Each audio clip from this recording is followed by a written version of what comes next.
Nos dois últimos versos do texto dessa semana, ou seja, em Efésios 4, 31 e 32, o apóstolo Paulo vai mostrar como é que deve ser o nosso discurso.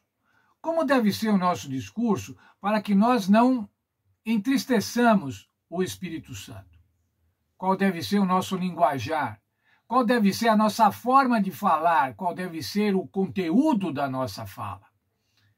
Vamos então ver o que ele nos ensina. Primeiramente, no verso 31, ele diz como não deve ser o nosso discurso. Vou ler o verso.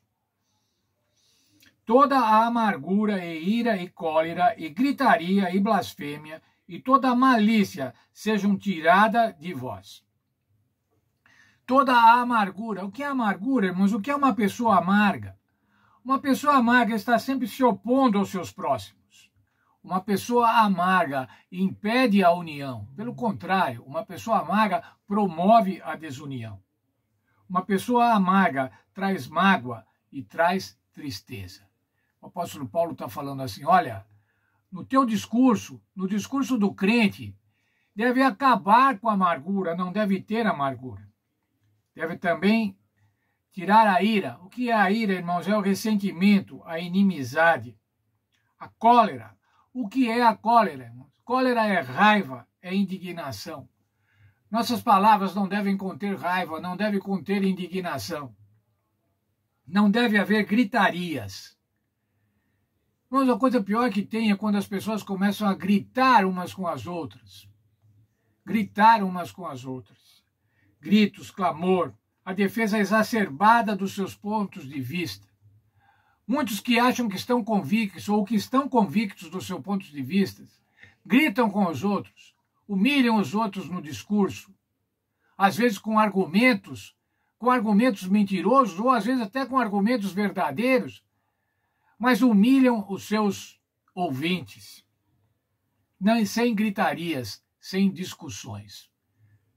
O cristão não deve ser conhecido, irmãos, não deve ser caracterizado por querer participar de discussões por gritarias. Sem blasfêmias. O que é blasfêmia, irmãos? Blasfêmia é a maledicência. É a difamação para arruinar reputações de outros.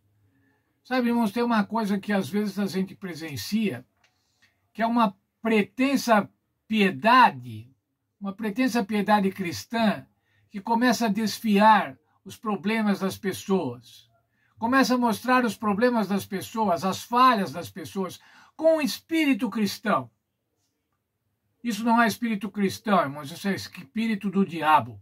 Quem faz isso está atuando em favor do diabo, diminuindo as pessoas, humilhando as pessoas, acabando com as reputações das pessoas. A Bíblia temos um mandamento, não matarás. Muitas vezes, por conta do nosso discurso, nós matamos as reputações das pessoas. Nós matamos a alegria das pessoas.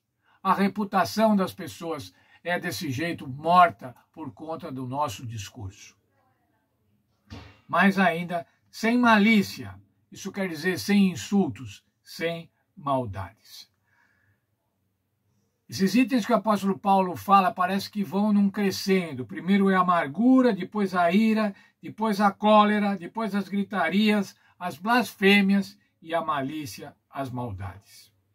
Em essência, vou lendo um texto da nossa lição. Em essência, Paulo desarma o discurso cristão. Quer dizer, o discurso cristão não pode ser armado, não pode ser belicista, não pode ser de conflito. As atitudes que impulsionam o discurso raivoso e as estratégias retóricas que o empregam devem ser removidas do arsenal cristão. A comunidade florescerá e a unidade será promovida apenas onde essas coisas forem deixadas de lado. Deixar de lado do nosso discurso estas coisas: cólera, gritarias, blasfêmias, malícia, amargura. Mas então o que deve caracterizar? Agora o apóstolo Paulo fala como deve ser o nosso discurso, verso 32. Antes, sede uns para com os outros benignos, compassivos, perdoando-vos uns aos outros, como também Deus os perdoou em Cristo.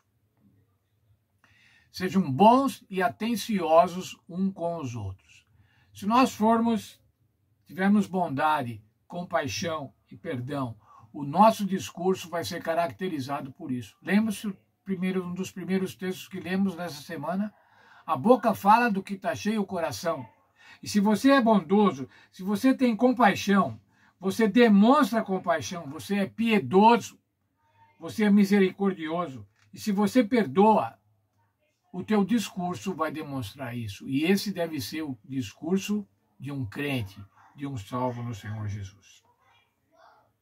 O discurso do mal, porém, mais do que suprimido, deve ser substituído. Nossas conversas e nossas atitudes na família de Cristo e também além dela não devem se originar da irritação, mas devem ser movidas pela bondade, ternura e perdão, baseado no mais alto padrão de todos, o perdão que Deus estendeu para nós em Cristo. Paulo apresentou o perdão vertical, oferecido a Deus a nós, como um modelo do perdão horizontal que oferecemos uns aos outros. O Senhor Deus nos deu o exemplo de perdão.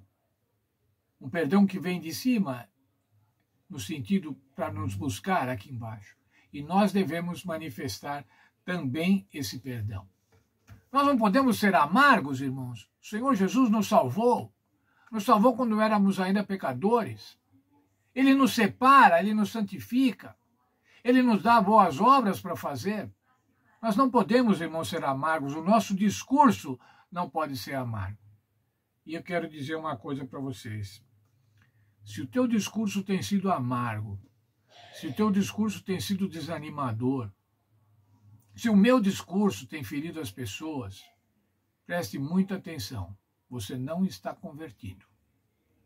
Porque no momento que você estiver convertido, o seu discurso vai ser um discurso inspirado pelo Espírito Santo. E as pessoas vão ver, como veem os seus trajes, vão ver que você é uma pessoa inspirada pelo Espírito.